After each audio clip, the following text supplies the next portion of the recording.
Good morning student. Online tutorial Hindi class lecture 38 में Hindi literature में standard 5 के बच्चों का स्वागत है। बच्चों, आपने प्रीवियस लेक्चर हिंदी लिटरेचर में अपनी पाठ्य पुस्तक अंकुश का चिड़िया का बच्चा कहानी को पढ़ा। इस चैप्टर में आपने अभ्यास का पाठ ज्ञान तथा भाषा ज्ञान के प्रश्नों का उत्तर लिखा।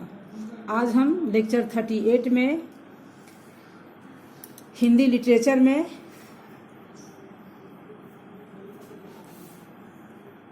पाठ्य पुस्तक अंकुश का 3 चैप्टर सारस और कुंज कहानी को पढ़ेंगे। 3 चैप्टर सारस और कुंज, इस चैप्टर को पढ़ेंगे। बच्चों ध्यान देंगे। बच्चों, क्या आपने कभी कोई सारस का जोड़ा देखा है? सारस एक पक्षी का नाम है। ये खेतों में या दलदली जगहों में साथ साथ घूमते रहते हैं।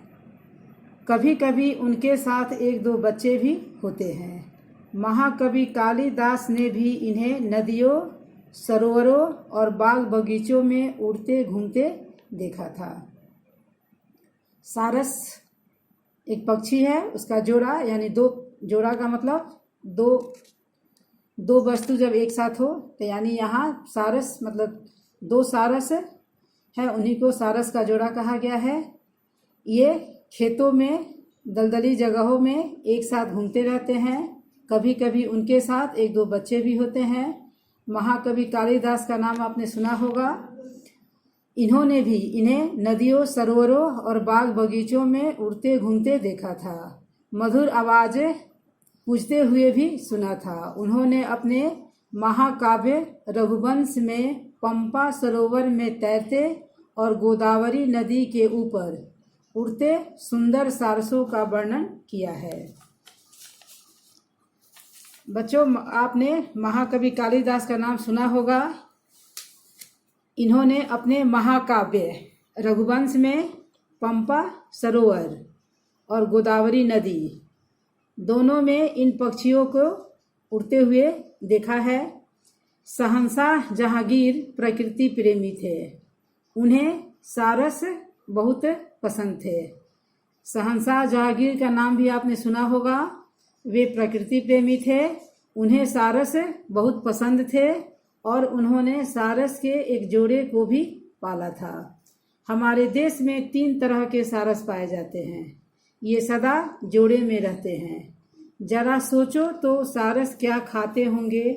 ये नदी, तालाबों और दलदल में वनस्पतियाँ, कंदमूल, कीड़े मकोड़े, मेढक आदि खाते हैं। अनाज के दाने मिल जाए तो वे भी खा लेते हैं। सारस नरकुल और टहनियों के टुकड़ों से बड़ा सा टोकरे नुमा घोंसला बनाते हैं। ये बहुत सुरीली तुरही जैसी आवाज़ में गूंजते हैं। लगता है जैसे वे कोई मधुर गीत गा रहे हो। मादा सारस हल्के हरे या गुलाबी रंग के अथवा भूरे धब्बों वाले 2 अंडे देती हैं। नर और मादा सारस दोनों ही अंडों की रक्षा करते हैं। वे अपने घोंसलों के आसपास किसी को भी नहीं आने देते। कहते हैं कि सारस जीवन भर एक दूसरे का साथ निभाते हैं। अगर जोड़े का एक सारस मारा जाए तो दूसरा उसके दुख में प्राण दे देता है। तो बच्चों, आप सारस पक्षी के बारे में जान रहे हैं कि सारस पक्षी, आप यहाँ बुक में आपका फोटो है, आप देखेंगे इस पिक्चर से सारस पक्षी को।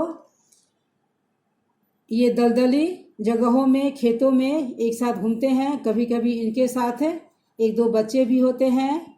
महाकवि कालिदास ने इन्हें नदियों, सरोवरों और बाग बगीचों में उड़ते देखा था। उन्होंने अपने महाकाव्य में रघुवंश में पंपा सरोवर में तैरते और गोदावरी नदी के ऊपर उड़ते हुए सुंदर सारसों का वर्णन किया है। शहंशाह जहांगीर भी प्रकृति प्रेमी थे।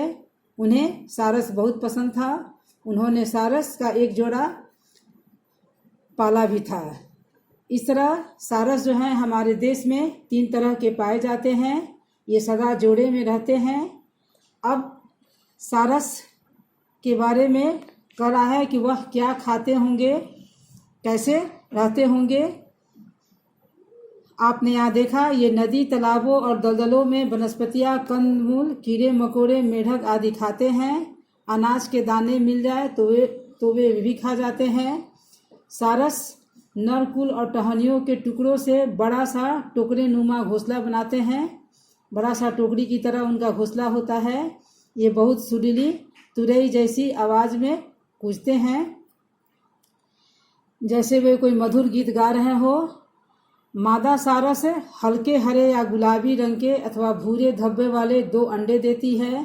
नर और मादा दोनों ही अंडों की रक्षा करते हैं।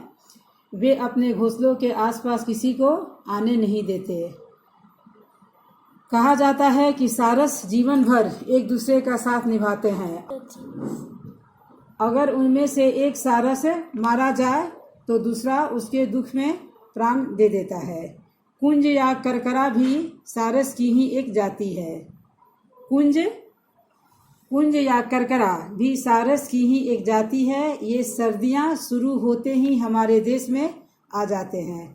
सर्दियों में गेहूं तथा चने के खेतों में इनके बड़े बड़े झुंड दिखाई देते हैं। कुंज दक्षिणी यूरोप, उत्तरी अफ्रीका, मंगोलिया और उत्तरी तथा मध्य एशिया से यहाँ आते हैं। फरवरी मार्च में ये अपने अपने देश को लौट जाते हैं। ये पक्षी एक दिन में सैकड़ों किलोमीटर लंबी यात्रा कर लेते हैं। तो बच्चों, आपने यहाँ तक सारस के बारे में जाना।